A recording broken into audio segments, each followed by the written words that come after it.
السلام علیکم، welcome to شاہجہان's YouTube channel. آج کا میرا ٹاپک ہے ہاؤ ٹو بائیکاٹ سویڈنس۔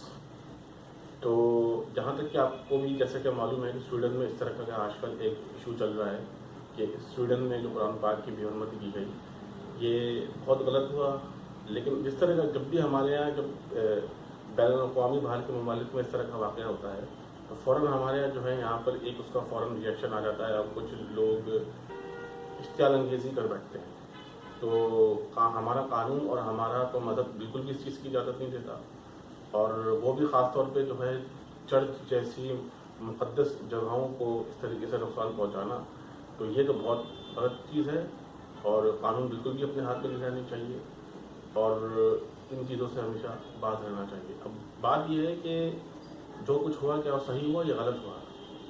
غصہ تو ہم لوگوں کا اپنا مسلمانوں پر ٹھیک تھا، لیکن اس کا طریقہ کار غلط تھا۔ اس لیے کہ اگر آپ دیکھیں کہ جس شخص نے قرآن مجید کی بے حرمتی کری، اصولاً تو یہ ہونا چاہیے تھا کہ اس شخص کو جا کے پکڑا جاتا۔ ہمارے یہاں کی حکام اعلیٰ یا دوسرے جو ہمارے امت مسلمہ کی جو تنظیمیں ہیں وہ جا کے سویڈن سے بات کر سکتی تھیں کہ بھائی یہ جو آپ کے ہوا یہ غلط ہوا ہے اور اس کو آپ روکیں اس کو، اور جہاں تک کہ جس شخص نے وہ اس طریقے سے قرآن پاک کی بے حرمتی کری اس کو پکڑا جائے، اس کو سخت سے سخت سزا دی جائے۔ تو میری نظر میں تو اس کا صحیح طریقہ تو یہی ہے، لیکن اس طریقے سے جو ہے وہ ہمارے یہاں کے چرچ کو اس لیے کرانا کہ کیونکہ کرسچنس نے کیا تھا، یہ تو بالکل بھی کوئی عقل مندی والی بات نہیں۔ بھائی ان لوگوں نے تو نہیں کیا نا، جنہوں نے کیا ہے ان کے ساتھ آپ کریں۔ اور جہاں تک کہ آپ دیکھیں کرسچنس کا تعلق ہے تو بھائی ہم تو جو IMF سے قرضہ لینے جا رہے ہیں وہ بھی تو کرسچن ہی ہیں، تو اس طریقے سے اگر آپ ہر کرسچنس کے ساتھ آپ کرو گے تو آپ تو دنیا سے کٹ جاؤ گے۔ تو یہ اس کا کوئی طریقہ نہیں ہے۔ بہرحال اس کا صحیح طریقہ یہ ہے کہ جس شخص نے وہ کیا ہے اس کو منطقی انجام تک پہنچایا جائے نا۔ ابھی آپ دیکھیں جب سویڈن میں ہوا تو اس کے کچھ دنوں کے بعد پھر ہالینڈ میں ہو گیا، تو یہاں پہ کچھ کرنے کا فائدہ تو نہیں ہوا نا اس کا۔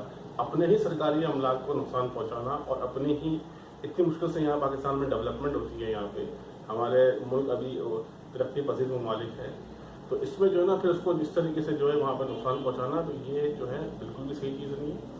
ہمارے یہاں کے لوگوں کو اس سے اجتناب کرنا چاہیے۔ اور جہاں تک سویڈن کا تعلق ہے، آپ دیکھیں جب یہاں پہ پاکستان میں ریمنڈ ڈیوس نے ایک بندہ مارا تو اس کی جگہ جو ہے وہ امریکہ نے بولا کہ بھائی یہ بندہ ہمارے ہمیں دے دو، تو ہماری حکومت نے حوالے کر دیا۔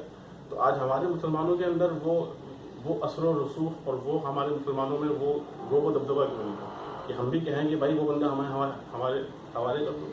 اس لیے کہ ابھی جو ہے نا ہم دنیا سے بہت پیچھے ہیں۔ ہم لوگ جو ہے ابھی ان باہر کے ملکوں کے ماتحت ہیں، ان کی بہت ساری چیزوں میں، سائنس میں ہم پیچھے ہیں، ایجوکیشن میں پیچھے ہیں، تو اس لیے جو ہے نا آج ہمارا وہ روب و دبدبہ وہ ہمارا اثر و رسوخ نہیں ہے۔ تو اس میں جو ہے نا بہت صبر و تحمل سے اس پہ لینا چاہیے۔ مثال کے طور پہ اگر ہم سویڈن میں اگر کرتے بھی ہیں احتجاج، تو سویڈن کی جو ملک کی پالیسی ہے وہ کیا ہے کہ بھائی جتنے بھی مسلمان ہیں وہ چلے جائیں ہمارے ملک چھوڑ کے، تو پھر ان کا جو وہاں روزگار ہے، وہاں فیملی ہے، وہ کیا کریں گے؟ ویسے ہی ہمارے یہاں پہ بے روزگاری اتنے کرائسس ہے۔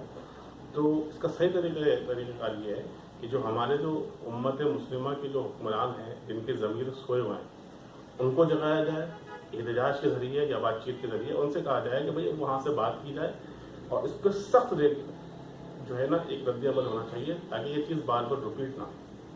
تو یہ اس کا صحیح طریقے کا حل ہے۔ تو یہ تھا میرا آج کا ٹاپک۔ ملتے ہیں پھر آپ سے اگلی دفعہ ایک اور ٹاپک کے ساتھ۔ تب تک کے لیے اپنا خیال رکھیے گا۔